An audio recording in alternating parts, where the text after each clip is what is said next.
See, my mother's upstairs. She's in the bedroom. It's too dangerous to ask you to help. You decide. I don't care if it's dangerous. I will get her out. Haven't I suffered enough for you? When will you leave me alone? I need you to calm down and come with me. It's too late for us.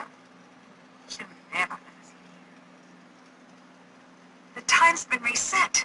Okay, I did this once. I can do it again. I'm sorry for what happened.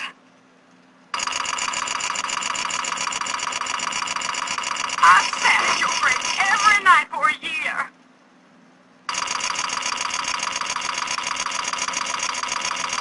And I said, I'm sorry. I didn't want you to die.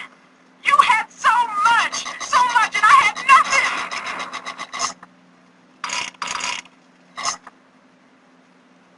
And now you want my life. You want me to rot in some prison. Well, I can't keep running from you, Charlotte.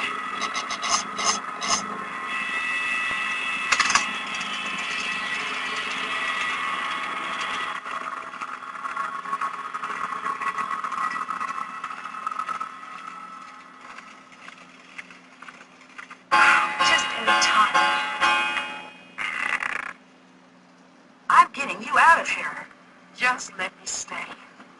I deserve it. You deserve the chance to pay for your mistakes. Now, come on!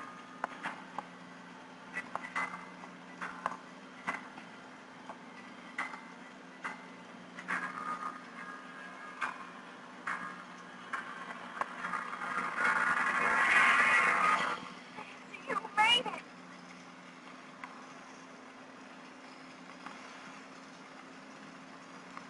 Dear Ned, I was able to pull Clara out of the fire just in time.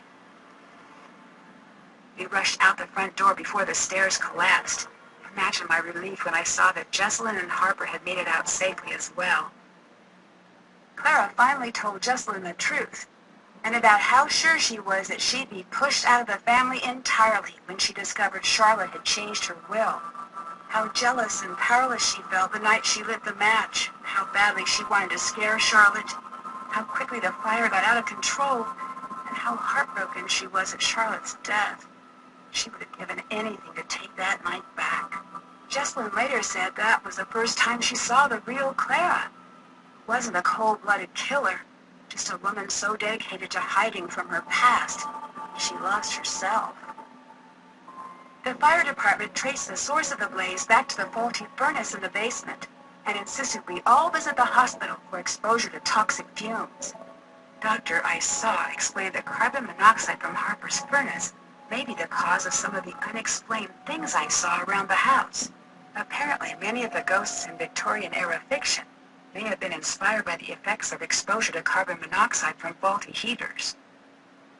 In the weeks that passed, Jessalyn began to take control of the family company. She's offered Wade a position on the board and tasked him with keeping an eye on the day-to-day operations of the company's labor force. I imagine he'll take her up on the offer once he's back from a trip to visit a certain former ghost hunter. Savannah called to tell me she's invited Wade to come out for a visit. I was a bit annoyed when I found out what Savannah hadn't told me about this case. But I have to admit, I'm really hoping things work out for those two. Colton and Jessalyn seem like they're on the road to patching up their friendship. They both seemed mutually relieved to dissolve the engagement. Colton has a lot to iron out with his parents and his relationship with Lexi, but he seems determined to do things on his own terms. Harper disappeared shortly after the fire.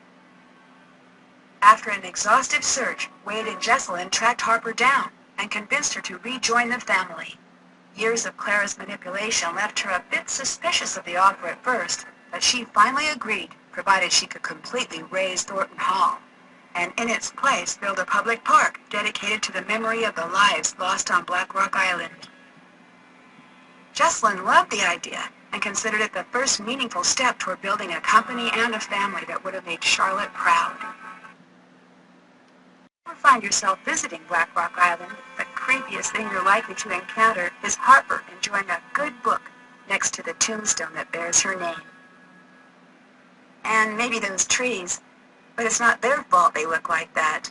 As for me, I'm looking forward to good old non-haunted River Heights. Can't wait to see you. Love, Nancy.